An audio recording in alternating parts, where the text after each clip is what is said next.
Well, hey everyone, I'm Dr. Dave Osborne, and today I'm going to be taking you through Dr. Dave's super secret squirrel warm-up. In reality, it's the warm-up I use on my SBD days, so it's a good mix of squat, bench press, and deadlift warm-ups. And what we're going to kind of go over is a couple movements that are going to prep our hip external and internal rotation, our ankle mobility, our T-spine mobility, and a little bit of our shoulder external and internal mobility. So we'll kind of go through each one of the exercises I use in my everyday warm-up, and we'll go from there. So the first thing I do is I put a super tiny hip circle on my hips, and I get set up like a model, looking for a nice straight line here when I do these banded clamshells. And I'm gonna put my top foot, I'm gonna have pressure down into my bottom foot, and I'm gonna open and drive my knee to the outside, or externally, or straight up towards the ceiling, or just in general away from the bottom knee. And I'm gonna come up and I'm gonna squeeze at the top, and I'm gonna come back down.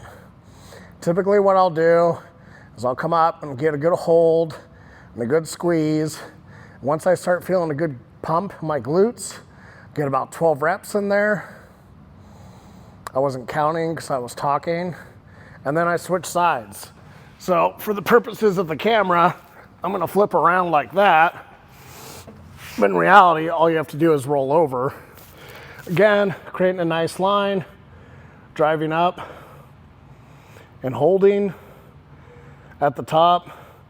Again, I'm actually gonna go lift after this, so you can watch me do the full warm up, get nice and sweaty, because it's 70 degrees outside now, and it's a furnace, and I'm used to winter weather.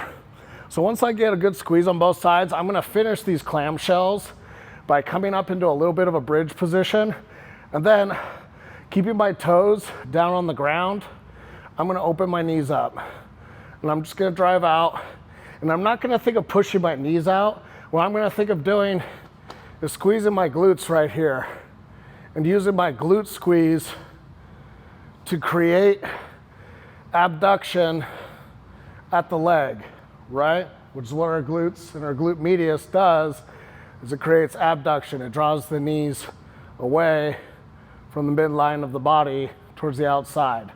So I can get these glutes just a little bit more warmed up, which is gonna help stabilize my pelvis in a much better position as I'm squatting and deadlifting. All right, so that's my banded clamshells. From there, what I like to do is struggle to kick that off, and I'm gonna grab a yoga block, and I'm gonna go right from working external rotation to internal rotation at the hip.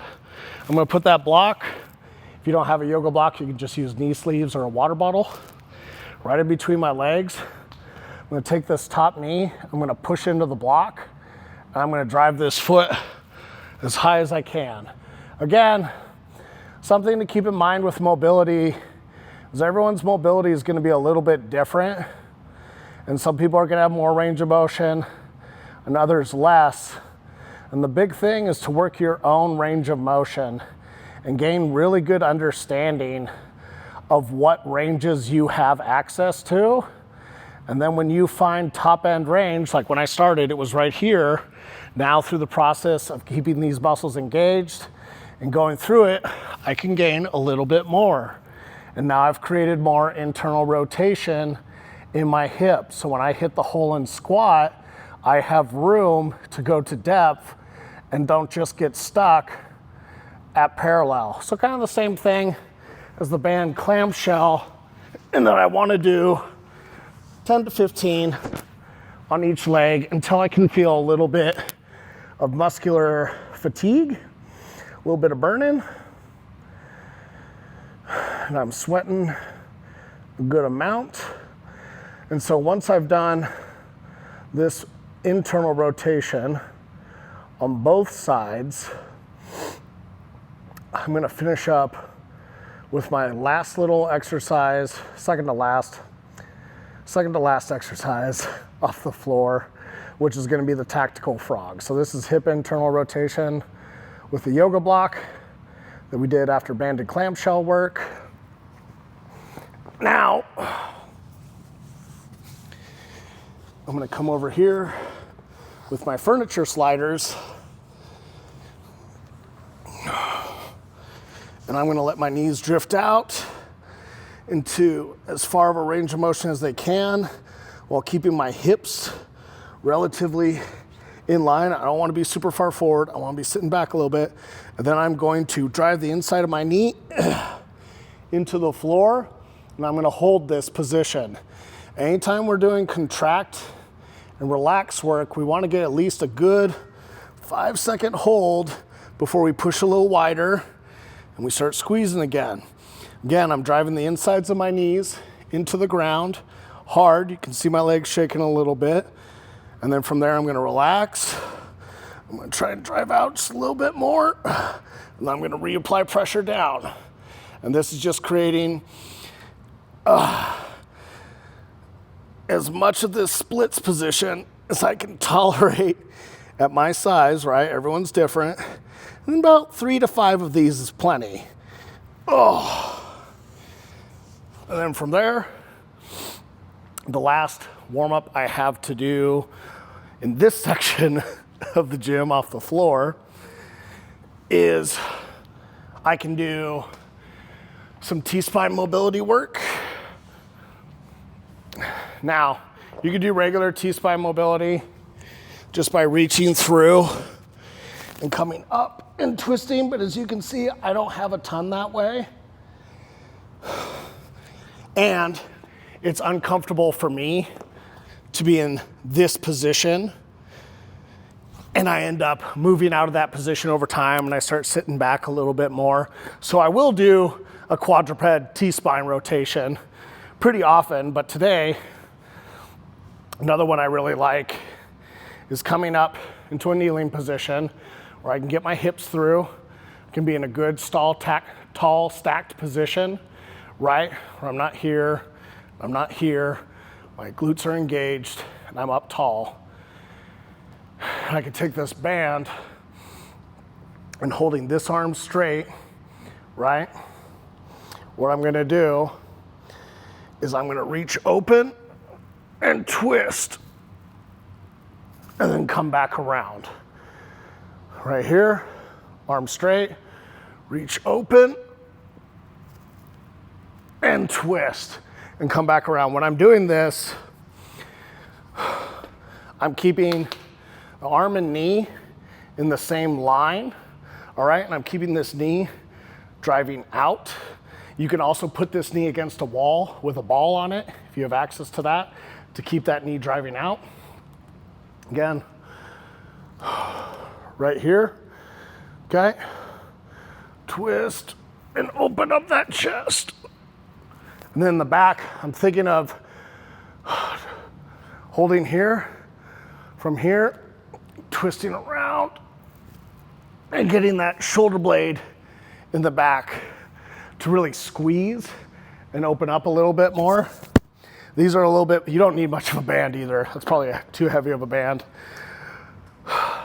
That was probably 5 is plenty on one side before rotating. If I do a regular T-spine rotation, let's see how well that one worked. So already, pretty good difference in that range of motion. Let's just come over to the other side. And again, getting a little sweaty during your warm-up. It's probably not a bad thing. Probably getting that core temperature up and getting your body ready to move. So, as a review for this section, we did banded clamshells for external hip rotation and warming up our glutes. Then we did internal hip rotation with the yoga block, which helps us hit depth in the bottom of our squat. We did a tactical frog to again hammer external rotation, which is really helpful when you set your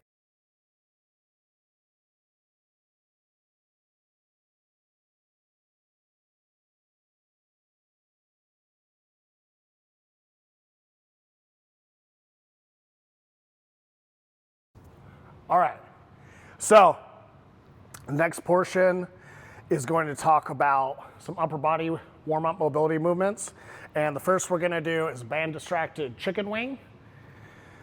Chicken wing is really fantastic for working the internal rotation at the shoulder right here, which we need to touch on bench press, but then also creating scapular control with the rhomboids and creating external rotation at the elbow and pulling that shoulder blade back and creating more space and mobility here in the shoulder joint.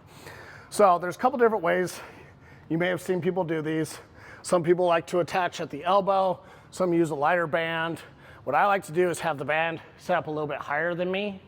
That way, when I go to attach it, I can get it behind my scapula and sit just like this, so that the band's actually pulling on my scapula. My scapula has to pull against the band in order to do the movement. From here, I can just walk out and just pull my shoulder blade back and squeeze. You wanna make sure this hand is sitting at a decent spot that's not too high, not too low, and that your elbow doesn't get up, but is staying pulled down. You can think about pulling your shoulder down into depression and then creating that external rotation and opening up that elbow. Same thing as most of our mobility movements. We're probably gonna do between 15, 20 of these on either side. One thing we didn't talk about before jumping into these is the need to test and reassess. Sorry, test and retest. Test, assess, reassess, blah, blah, blah. Either way, doing the movement before you stretch it and noticing the difference. So this is how easy my right side goes behind, and you can see my left side's a little stuck. So we go do our band. We get set in a good position. It's a good day that I can do this really well. Get our tension and squeeze.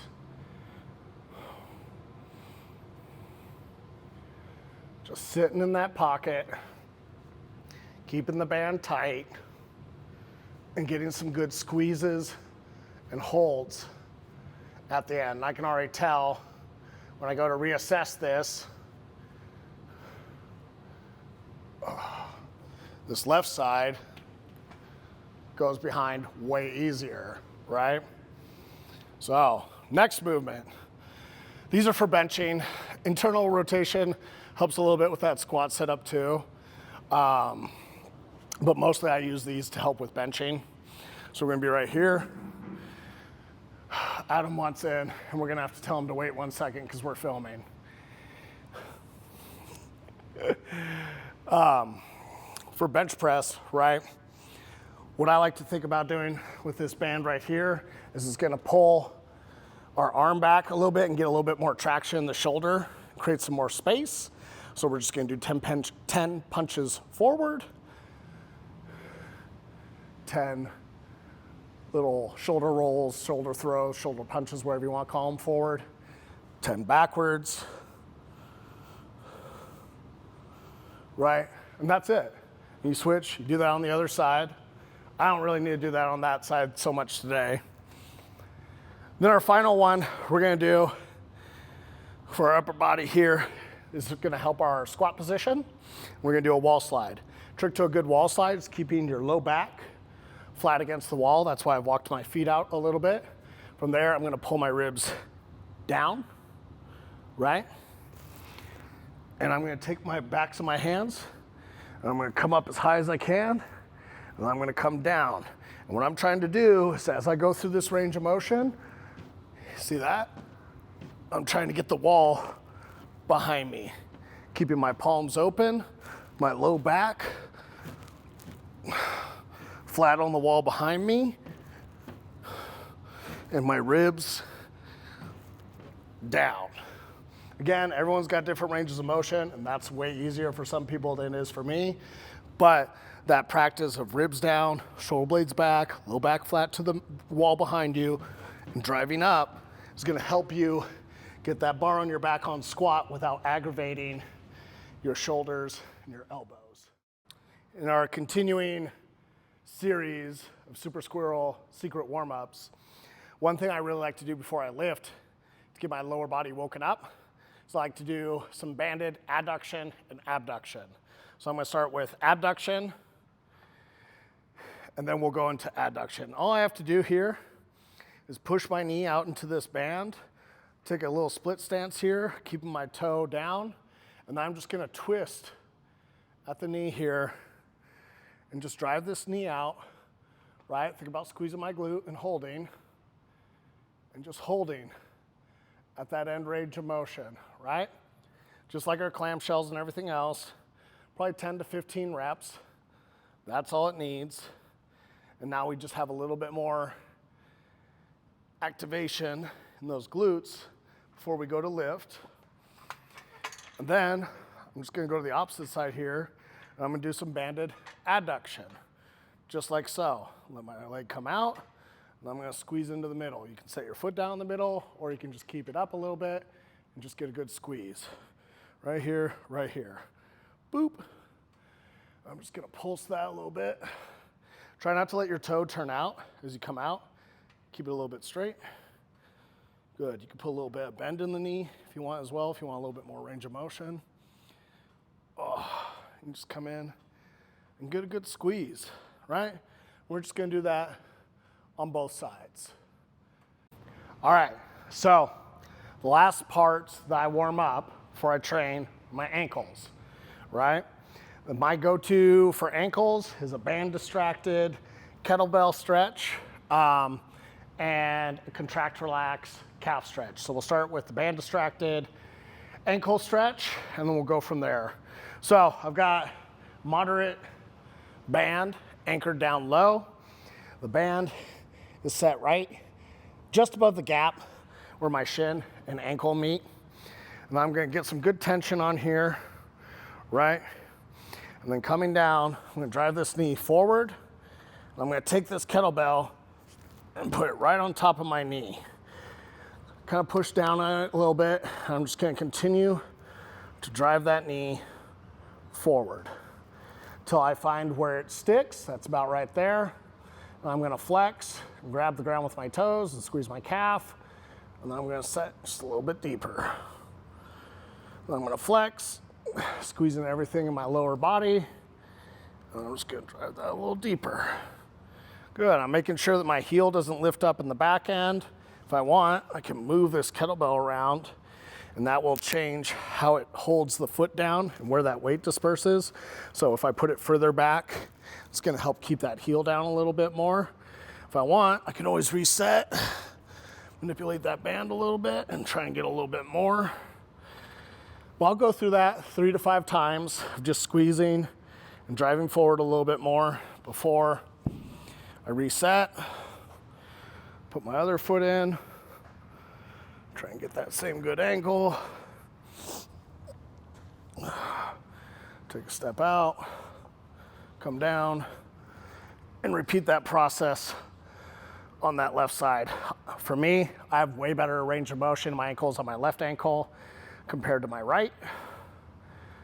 And so I tend to stretch my stiffer one first. That way after my left, if I feel like my right needs it, I can go back into it and re-stretch it again. Just like that.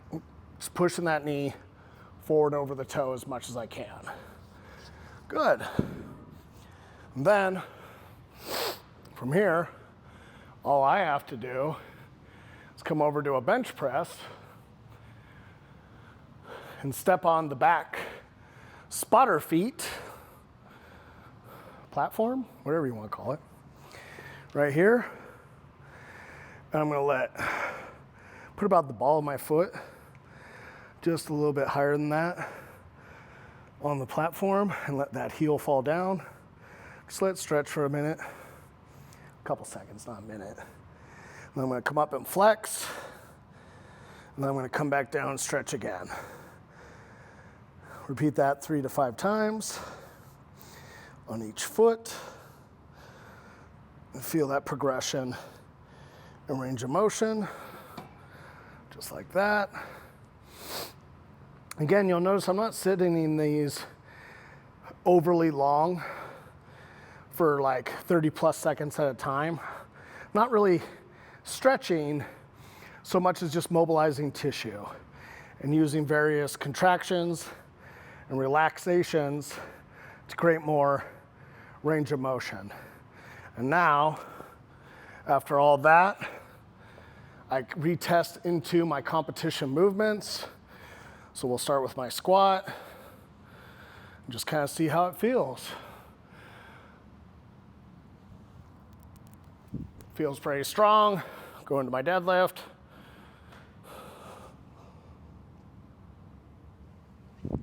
Feels pretty strong. Bench press has good range of motion. I can test it with a bar, but that's what I should feel, is warmed up, ready to go after all that mobility work, ready to start my session.